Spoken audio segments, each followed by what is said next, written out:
ಇಂದು ವಿಧಾನ ಪರಿಷತ್ ಕಲಹ ಶುರುವಾಗ್ತಾ ಇದ್ದಂತೆ ಅಂದ್ರೆ ಕಲಾಪ ಶುರುವಾಗ್ತಾ ಇದ್ದಂತೆ ಕೋಲಾಹಲ ಗದ್ದಲವೇ ಶುರುವಾಗಿತ್ತು, ಸೃಷ್ಟಿಯಾಗಿತ್ತು. ಪರಿಷತ್ನಲ್ಲಿ ಕೊಪ್ಪಳ ಗ್ಯಾಂಗ್ ರೇಪ್ ವಿಚಾರ ಪ್ರಸ್ತಾಪಿಸಿದ ವಿಪಕ್ಷ ನಾಯಕರು ಕಾಂಗ್ರೆಸ್ ಸರ್ಕಾರದ ವಿರುದ್ಧ ವಾಗ್ದಾಳಿಯನ್ನು ನಡೆಸಿದರು. ಕಮಲ ಕಲಿಗಳ ಆರೋಪಕ್ಕೆ ಕಾಂಗ್ರೆಸ್ ಪಡೆ ತಿರುಗೇಟನ್ನ ನೀಡಿತು. ಈಗಾಗಲೇ ಪ್ರಕರಣ ಸಂಬಂಧ 3 ಅರೆಸ್ಟ್ ಮಾಡಿದ್ವಿ.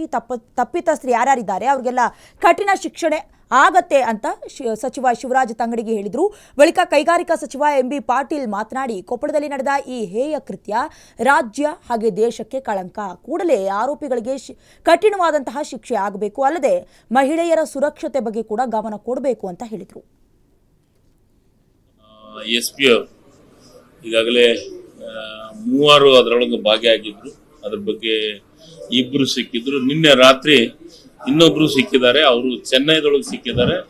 ಅವ್ರನ್ನು ಅರೆಸ್ಟ್ ಮಾಡಿದ್ದಾರೆ. ಅರೆಸ್ಟ್ ಮಾಡಿ ಕೊಪ್ಪಳಕ್ಕೆ ಕರ್ಕೊಂಡ್ಬರ್ತಾ ಇದ್ದಾರೆ. ತನಿಖೆ ಆಗ್ತಾ ಇದೆ. ಅದು ಬಹಳ ಅತ್ಯಂತ ಒಂದು ಹೀನ ಕೃತ್ಯ. ಇದು ನಮ್ಮ ರಾಜ್ಯಕ್ಕೆ ದೇಶಕ್ಕೆ ಕಳಂಕ ತರುವಂತಹದ್ದು. ಇವತ್ತು ಪ್ರವಾಸೋದ್ಯಮಕ್ಕೆ ನಾವು ಉತ್ತೇಜನ ಕೊಡಬೇಕು ಅಂಥೇಳಿ ಮುಖ್ಯಮಂತ್ರಿಗಳು, ನಮ್ಮ ಪ್ರವಾಸೋದ್ಯಮ ಸಚಿವರಾದಂಥ HK ಪಾಟೀಲರು ಇಲಾಖೆ ಬಹಳಷ್ಟು ಶ್ರಮ ವಹಿಸ್ತಾ ಇದೆ. ಅಂಥ ಸಂದರ್ಭದಲ್ಲಿ ಇಂಥ ಒಂದು ಘಟನೆ ಇವತ್ತು ಅತ್ಯಂತ ಒಂದು ಹೇಯ ಕೃತ್ಯ. ಇದರ ಹಿಂದೆ ಯಾರಿದ್ದಾರೆ